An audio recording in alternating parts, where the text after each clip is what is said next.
الف لام میم اللہ لا الہ الا هو الحی القیوم۔ اب یہ ٹکڑا تو وہ ہے جو بڑی تفصیل سے پڑھ چکے ہیں آیت الکرسی میں، اور زیادہ دن نہیں ہوئے ہیں ہمیں آیت الکرسی کا مطالعہ کیے ہوئے۔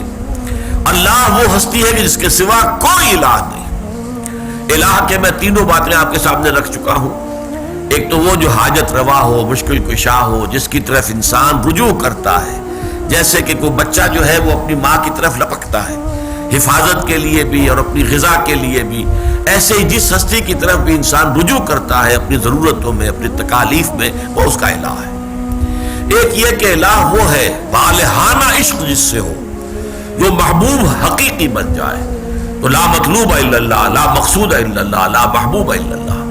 اور الہ یا الہ کے معنی یہ بھی ہے متحیر ہو جانا۔ اللہ وہ ہستی ہے کہ جس کی حقیقت کو کوئی نہیں جان سکتا۔ تو یہ تینوں مفہوم ہے کہ ایک عام انسان کا تصور الہ ہے، رازق ہے، مشکل کشا ہے، تکلیف کا رفع کرنے والا ہے، روزی رساں ہے، یہ اللہ کا تصور اس کے سامنے عام آدمی کا تو یہی ذہنی تعلق ہوتا ہے اللہ کے ساتھ۔ ایک صوفیہ کا تعلق ہے لا محبوب الا اللہ، لا مطلوب الا اللہ، لا مقصود الا اللہ۔ اور ایک پھر فلاسفہ کا معاملہ ہے کہ جس پین بردانت کے ہست کچھ نہیں جان سکتے اللہ کی ذات کے بارے میں، سوائے اس کے کہ بس ہم یہ کہہ سکتے ہیں کہ ہاں ہے بس، اور کچھ نہیں۔ دور بینان بارگاہ الست جس پین بردانت کے ہست۔ تو یہ تینوں چیزیں جو ہے یہ عجیب ہے لفظ حقیقت عربی زبان کا، جو ان تینوں گوشوں کا اور تینوں تصورات کا احاطہ کر رہا ہے۔ اسی الہ پر الف لام داخل ہوا تو اللہ بن گیا۔ اللہ وہ ہستی ہے جس کے سوا کوئی الہ نہیں، الحی القیوم، وہ زندہ جاوید ہے اور سب کو تھام کر رکھنے والا ہے۔ یہ دو اسماء بھی آ چکے آیت الکرسی میں، اللہ لا الہ الا هو الحی القیوم، اور وہاں میں تفصیل سے آپ کو بتا چکا ہوں کہ ان دو اسماء کے بارے میں گمان غالب ہے کہ اللہ کے اسم اعظم ہے۔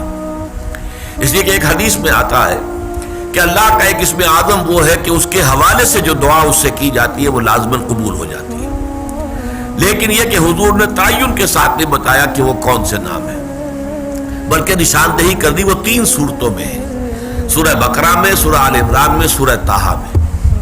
یہ بالکل اسی طرح کی بات ہے جیسے لیلۃ القدر کے بارے میں یہ نشاندہی تو کر دی کہ وہ رمضان میں ہے، رمضان کے آخری عشرے میں ہے، اس کی طاق راتوں میں ہے، تعین نہیں کیا تاکہ لوگ تلاش کریں، محنت کریں، تو جو اندہ یا بندہ جو تلاش کرے گا پالے گا۔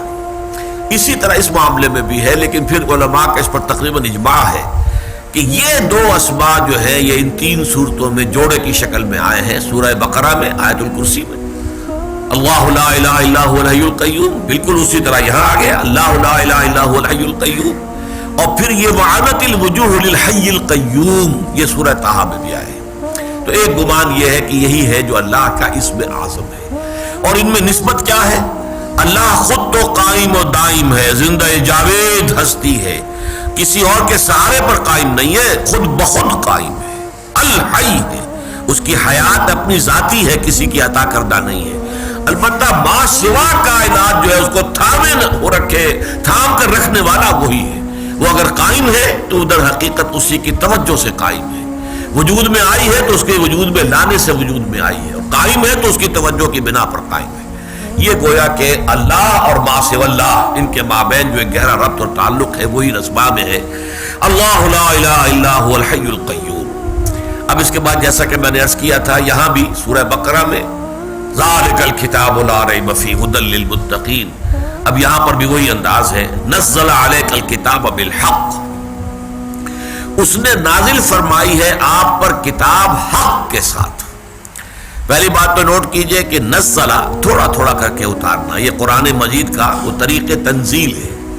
انزلہ باب افعال سے اگر آتا تو دفعتاً اتار دینا جو آگے آ رہا ہے، کہ اس سے پہلے جو ہے اللہ تعالیٰ نے اور کتابیں اتاری، وہ انجیل اور تورات، تو اس میں انزال کا لفظ آیا ہے۔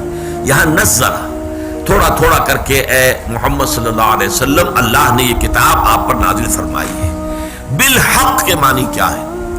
ایک تو یہ کہ جو پیغام یہ لے کر آئی ہے وہ حق ہے، سراسر حق ہے، سرتاپا حق ہے، لیکن اس سے بھی زیادہ جو گہرا مفہوم ہے اس کا وہ یہ کہ فیصلہ کن بن کر نازل ہوئی ہے۔ قرآن مجید جو ہے یہ قول فیصل بن کر نازل ہوا ہے، انہ لقول فصل وما ہوا بالہزل، یعنی یہ جو نازل ہوا ہے تو فیصلہ کن بات بن کر آیا ہے، اور یہ اب فیصلہ کرے گا ادھر یا ادھر، باطل کا بیڑا غرق ہوگا اور حق کا بول بالا ہوگا، یہ فیصلہ ہو کر رہے گا۔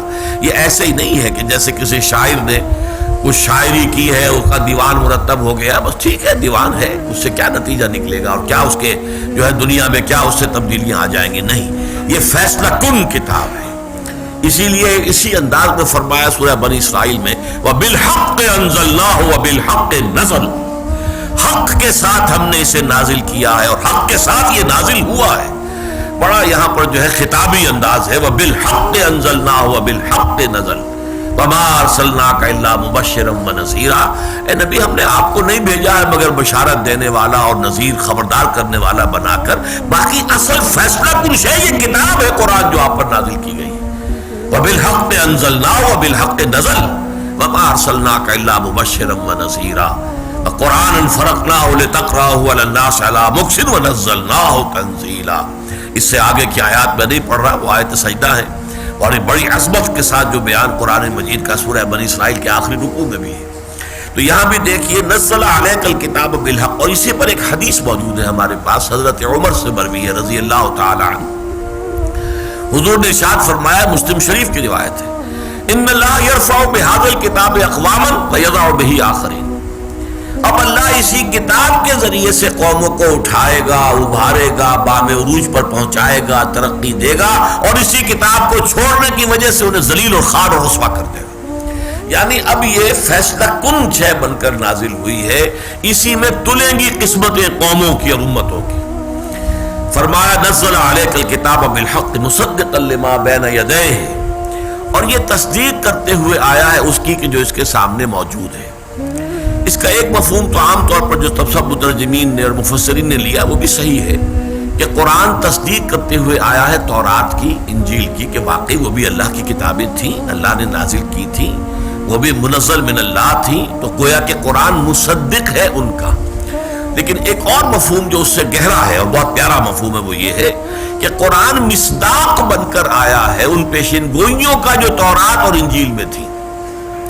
تورات میں جو ذکر ہے حضور صلی اللہ علیہ وسلم کی بعثت کا، گویا کہ وہ ابھی تک انفلفلڈ پروفیسی تھی جب تک کہ قرآن نہیں آیا، تو گویا کہ قرآن نے آ کر اس کو فلفل کیا، اس پروفیسی کو، جو کتاب استثناء میں 18ویں باب کی 18ویں آیت ہے، جس میں کہ تورات میں اس میں لکھا ہے کہ اللہ تعالیٰ نے حضرت موسیٰ سے فرمایا کہ میں ان لوگوں میں ان کے بھائیوں میں سے انہی کے مانند ایک رسول اٹھاؤں گا جس کے منہ میں اپنا کلام ڈالوں گا اور پھر وہ بات جو ہے لوگوں تک پہنچائے گا۔